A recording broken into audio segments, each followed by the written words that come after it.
What's up, good people? It's your boy Onyxe Blade back with another Real Housewives of Dubai review. This is episode 4, Drama Queens. I'm still gonna be looking at my notes. By the way, before I get started, of course, thank you to everybody who watches my videos. It means a lot to me. Thank you, thank you. Also, I have a little pulsating, I don't know what to call it, like a little migraine. So, if I'm a little off, do forgive me. But I'll definitely try my best to get through this review because even though I don't feel 100%, I don't want to skip the review because I love this show very much. And I want my passion to be seen through by being consistent with each review of The Real Housewives of Dubai. So let's get started. So we open up a scene with Talene and her family. Well, actually not Talene and her family, take it back. With Talene and her assistant down on this beach area. Talene's getting ready to do her workout boot camp for women. This came up due to the fact that when first Talene, her husband, Wafi, moved to Dubai, Wafi was very busy, and Talene just had a lot of free time. She didn't have friends or anything, and felt, very alone. So, her mind began to wonder, and she came up with the concept of doing a fitness specifically for women, which I think was pretty fantastic. It was a nice scene, nice starting scene, very good. Every week, I watch Talene. She's just a very interesting woman. No one's perfect, but I'm very happy Talene was added to this cast. As I said before, I do miss Nina. I wish Nina didn't get taken off after one season. But Talene is a very good addition to this cast, and I really hope to see her again next season. Okay, and then from there, we moved on to the next scene. It's Stanberry and her husband about to move out of Michael's house. Stanberry and her husband stayed at Michael's, which is a good friend of Stanberry. Michael's a very good friend. Shout out. You have a friend like Michael in your life, treat them well and be super thankful. That man put up a lot with those two. So anyways, Stanberry is on the phone getting things prepared for the official home that he had built from the ground up. And Sergio is just doing little odds and ends. Now, mind you, you guys know I don't care for Stanberry's husband. I find Sergio extremely annoying. I really do. I do not hate Sergio, but I feel like, now I'm gonna be frank, if Sergio and me were around each other, I'll have to be super quiet, or we would have to be very minimal, because I feel like he's the type of person who would get, not under my skin like he would bother me, he would irritate me. And then my more negative traits will come out, and that's not good because you don't want to be that way. It's like if you don't like somebody, just leave them alone. I'm a big believer. Someone doesn't mess well with you, be cordial, but leave them alone. That doesn't give you the A-OK to start drama with them just because you don't like somebody. But that's a person, this is a small world, and I highly doubt we'll ever cross paths. My lifestyle, his lifestyle, he has a rich wife. I'm a 33-year-old man who lives in New York, just trying to make it day by day. But I hope our paths never cross. Not like I would do something God knows. I'm not insane like that. It's just the fact that I would not want to be in a room with him for more than 2 seconds. Because God forbid I start hearing this, I'm like, ugh.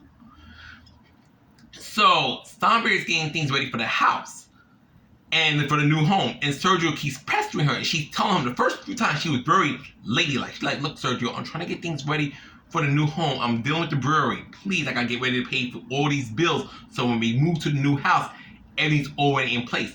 This man is constantly, honey, honey, honey, honey, honey. And Stanberry, after a while, while I was watching that scene, and mind you, I saw a preview of the scene last week on Twitter.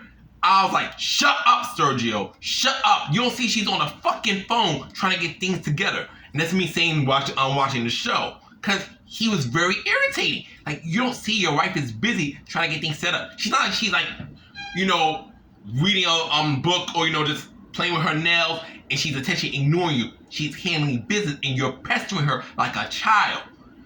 If you have any questions for her, why not wait till she got off the phone? So Sergio and Stanberry get a little argument that he started because he didn't know how to stop bothering his wife, take care of business. Michael comes in, Michael asks them how they could help. And since Stanberry explained herself properly to Michael, Sergio feels some type of way, like, oh, you treat him more like a husband than me. And Michael's like, no, I'm not. I'm just trying to be a friend and help you guys out. And I get Sergio insecurities, which I will bring into later on, because that was a big discussion that happened between Talene and Stanberry later on. but I'll get to that later, not to jump too much ahead of myself. But basically, honestly, my opinion, and ever since I saw that couple since season 1, love is love. As long as you're two adults, and at the end of the day, if the scenario was different, if Starberry was a man and Sergio was a woman, we'd be like, she got the bag. My whole thing, though, I don't think Sergio has the maturity to be with Starberry. Like, I don't think I think, like, but they've been together for a while, I'd be talking gibberish, but I feel like for him to be with Starberry, even though he could be younger than her, he has to have a more mature mentality in order for the relationship to work long term. Because I have this feeling that I can see and I'm being kind, by season 4, they're filing for divorce. But I could be wrong, and I would actually like to be wrong, because I don't prey on people's downfall, especially when it comes to love. Because as I mentioned, I love love. Just because I have nobody doesn't mean I want everybody else to be lonely, etc., etc. So now we move on. Let me look at my notes now so I can get myself right. Okay, yes. Next scene after, the whole scene with Starberry and Sergio, Sarah is on the phone with her folks, with her son, just talk about life stuff, basic stuff, nothing that was pretty much it. I should have left that alone. Then the scene afterwards, Lisa Ayan goes to the teeth forensics to find out Ayan's age. Now, my head wasn't 100% there, so I don't know if they revealed Ayan's actual age or not, but I do know it was a fun experience. They looked at like half of Ayan's teeth. Ayan had a couple more missing teeth back when she was a little girl. They were rotting, so her mother in the village just took them out. Savage, but like culture is different throughout the parts of the world. And it's better for them to remove a bad tooth than versus let it infect the rest of her mouth. So I think her mom made the right call doing that. It may not have been the most professional way to get it done, but guess what? Ayan's a grown woman, beautiful woman, has her health looks in order and everything. So, hey. And while they're trying to find out the results of Ayan's actual age, Starberry comes by, so it's Lisa Starberry both there at the center while Ayan is getting her teeth thing done. These are little professional terms, so I may not get the gist of everything, but basically what happened was Ayan went to this forensic teeth place. What's it called exactly? Forensic teeth. They go there, and they're just pretty much trying to figure out Ayan's age using her teeth. So that happened. That was a fun scene, though. I find that fun. Especially when Starberry was like making fun of how Ayan smiles. Once again, I gotta say this too. Starberry has been very, very funny in her confessionals. Honestly, I'm enjoying her confessionals the most so far. Lisa's confessionals are still good, but Starberry's confessionals to me are just funny, while Lisa's confessionals are shady. Whereas you're not saying shady can't be funny, it's just like her confessional, it goes to a specific thing. Well, I just find Starberry's confessionals funny in general. Okay, so let's see what else we can talk about. So, during all that, Brooks is having her scene. Her son, Adam's going to grow up to be such a lovely young man. But unfortunately, Brooks, this is where he's into the rebellious years. Brooks is trying to get prepared Adam's birthday, his 10th birthday party. And I assume his 10th birthday party, because the boy being 10 years old when they introduced him on the scene. And Brooks took it to her assistant. Adam is being very a handful, because I'm not going to talk about no one's child, especially a child I get, because to me, I'm sorry. 10-year-old, that's still a baby in my head. The only time I come for children is when you're like 16, 17. Because by now, you've been around enough, you really know what you're doing. But I feel like I ain't got much to say to a 10-year-old. Other than, hello, goodbye, I used to babysit 10-year-olds. So, I get it. So basically, Adam's getting to that rebellious age, and Brooks is reminding herself like, oh God, when I was this age with my mom, I gave her these problems, and my mom told me someday you're going to be in my same position. And I love how Brooks tells a story about Zoran, that's her ex-husband, the father of Adam as well. How Brooks literally, to ensure that she had full custody of Adam, she told Zoran, don't give me nothing. And I love that about Brooks. Brooks has a lot of faults, so do I. But one thing about Brooks, she loves her son. She does. I'm surprised Brooks only got one kid though. I honestly would have thought, and I know I watched season 1, But I really thought Brooks would at least have 2-3 kids. But she got her one child, and I love how much Brooks loves her child. We can say whatever you want about Brooks, but that's a damn good mother. But I hope Brooks is ready for that rebellious age. And honestly, if possible, I'm not sure, because this is not real life stuff. It's not just what you see on TV. Got some of my hair in my mouth. I think Brooks needs to work something with Zoran as Adam is getting older to have more Zoran's influence around. I mean, you know, if she feels like she doesn't want it, then fine, that's her call. But I think as Adam is getting older and older, Zoran being around more, the like guy Adam as he's becoming a young man would be very helpful. But that's just my opinion. I also believe Brooks can handle alone because my mom raised 4 boys, me and my 3 younger brothers, and she handled it alone. Our dads paid their child support when they needed to, or when she had to pretty much tell them to do their job right. Even then, if they didn't pay it, my mom always found a way. Because my mom was really not about to go back and forth with the courts to make sure my dads paid child support. And when they did pay, outside of my second brother, Javen's dad, who paid child support properly, he did. He paid child support. My youngest brother, Alex's dad, was just AWOL before he was born, which is unfortunate. And me and Tynan, our dad, I love my dad, but he was not the best person at paying child support. The child support he paid for me and Tynan was BS. But enough about my personal feelings. Let's get back to the review. So I do hope Brooks can handle, you know, raising Adam as he's getting older. Because only thing I don't like what Adam's doing, I must admit, he was a kid, but I'm glad Brooks kind of shut it down, but she couldn't go too much because they are on camera. And you know how people are, you give your kid a little whack, LACS! There's a difference between boom, boom, boom to your child versus no. There's a difference. But y'all think this is equivalent of this, so you gotta be, a lot of parents gotta be careful how they discipline their kids nowadays. Because y'all think a little whack is equivalent of, oh my God, that's an abusive parent. No. But I didn't like when Adam was trying to throw the pillow at Brooks. I'm like, that's your mom, Adam. Don't do that. That's your mom. You're supposed to protect that woman. As you get older, you wouldn't want no man doing that to your mom. But he's a kid, so I'm like, I was like, I let it pass. But don't do that. That's not cool. That's your mommy. You gotta protect her. So let me get cause my brain is kind of scatterbrained. This is because this dang migraine I got. Also, Ayan invites the girls for a Queen's dinner. They went to go to the same spot where Beyonce had her private show at. I'm personally gonna not talk too much about that Beyonce thing. This is not because I dislike Beyonce. I just think these girls, that's great, that's awesome. But just how I feel about Talene's JJ talk, the Beyonce VIP thing is just as annoying.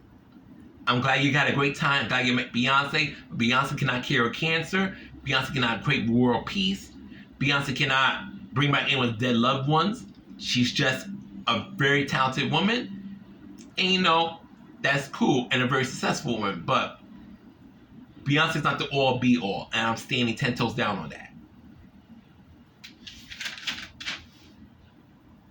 Next scene. This was my favorite scene, by the way. So, another Sarah scene. I love my girl Sarah. Sarah meets up with her good friend Saba. And I'm actually liking Saba as a friend of the show. And I do hope Saba does come back next season, still as a friend of. I wouldn't say full time, but definitely friend of. And Saba and Sarah talk about, Saba and Sarah are very close. They are business partners. They're like really close friends. And I just love how they connect. They were having this tea. They went to this spot that had this really nice tea that's mixed with milk and sugar. I forgot the name of it, but it's a unique drink to their area, to the Saudi Arabia area, UAE, I believe it's called. And not the tea itself, just the area. I'm talking about like the country. I forgot the name of the tea. I really did. So they talk about having their drinks and just chatting. Sarah tells Saba that she's been talking to a guy that she met during a business trip in Germany. This guy named Akeem. He's a German African man. Mind you, Akeem is very handsome. He really is. But no tea, no shade. Akeem also gives me fuckboy. So I hope Sarah, I could be dead wrong. Like I said, I could be dead wrong. But I do hope Sarah, if she does pursue Akeem, keep in mind, keep her, it's okay to date him, try to get to know him, but don't forget all the things you've been through in the past and keep in mind your son. Make sure this is somebody. Did I got a burp again? No. Excuse me, I did. Excuse me. This is somebody your son can respect, who will respect your son, will treat him like his own. Should you guys get really serious? And then Sarah, if Akeem is not the one, you will know that early on. You guys can go back to being friends, be friends with benefits. That's fine. But do not bring this man around. Do not make this man a big part of your life if he's not going to respect your child. If he's not going to do right by your kid. Let alone do right by you. But handsome guy, and you know, after that little disaster date she had with Daniel, I do hope things for her and Akeem are better, especially since he's going to come visit Sarah in Dubai later on. As we saw in the preview of the next episode, he does come by. And, you know, I'm always right with Akeem. Like I said, I wish the best. I'm not trying to be negative, but after, you know, what Sarah's been through and what her son had experienced due to her bad relationships, the previous two she had, I just want Sarah to be really, really careful. That's all I got to say to that. So now, anything else I need to talk about? Okay, so the Queen's Dinner. We're about to get to the end of this review. The Queen's Dinner happens. The girls meet up to the place where Beyonce had her private show at. And it goes out well. The girls are giving each other compliments. They say nice things about each other in general, which I think is lovely. But it did get a little weird. You know, to me, I respected it. I'm 100% on Taleem's side on this. I don't think Taleem was being like a kiss out or anything. I'm 100% on Taleem's side. But Taleem, when Taleem's finally gets Starberry a compliment, tell like, you know, you're like a role model, you know, you're highly respected, you show that woman at your age is doing great, amazing things, and, you know, you hold yourself to a great standard, which I do agree with that. I agree with Taleem's assessment. But, because, you know, the girl like Lisa, Brooks, mainly Lisa Brooks to me, because Ayan, you know, didn't mind needed Sarah and Saba, because they all was there, if that wasn't obvious already. But Brooks is due to her and Starberry's ongoing issue, which I put more of the blame of that on Brooks. Actually, I put majority of the blame of that on Brooks because you really started drawing with Starberry over something as trivial as Taleem's with JJ being shown by accident. But let's get to the point. So Taleem compliments Starberry, which I agree with. But what happens afterwards gets the group a little bit more triggered. Taleem pulls Starberry to the side, as I mentioned earlier, and now I'm going to talk about it. Because early on in the show, which thank God this was just a flashback, because I'm glad to not waste time showing us this entire scene.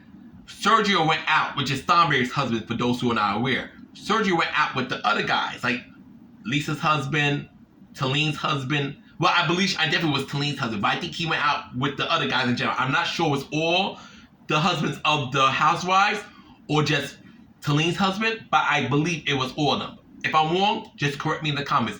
But just to be gonna say something, I would say Wafi and the guys, because I know Wafi was there. And Sergio was telling them, you know, I love my family, but Yasmin, the kids in general, mainly Yasmin, which is Starberry's oldest daughter, who I mentioned in my previous review, they don't respect me, he's saying. Like, they treat me like I'm just like their friend, but they don't respect me like a stepfather. And there's a catch-22 in there, because my dad also experienced that. My dad's been married quite a few times. I'm not talking about my dad here, but because that's none of your business, and I'm not ready to really discuss that. My dad's been married a handful of times after he left my mom. And I remember my dad's last marriage, the second to last. Well, I can use my dad's last marriage too. My dad was a married woman who had kids from a previous relationship. Those kids did not care for my father. Like they looked at my father as, that's my mom's husband, but that ain't my dad. That nigga ain't do nothing for me. He ain't, you know, put his thing in my mama's thing and created me. No, you ain't not my dad. So I'm gonna tolerate you because my mom likes you, but you're not my dad. So I'm not gonna do nothing you're gonna say, but nothing you tell me to do, I'm actually gonna listen to it.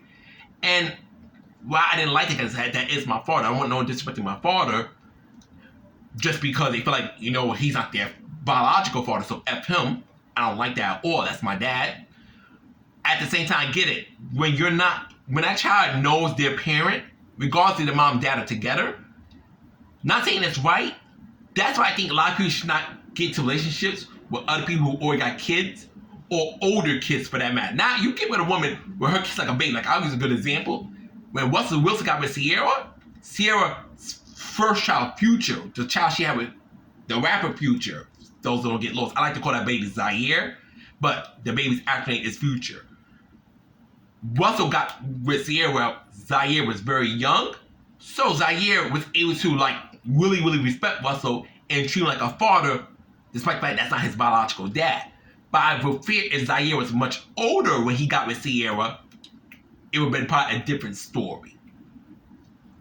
So Sergio got with Stanberry, where Stanberry's kids are practically, are past a little, they're like either almost adults or they're preteens.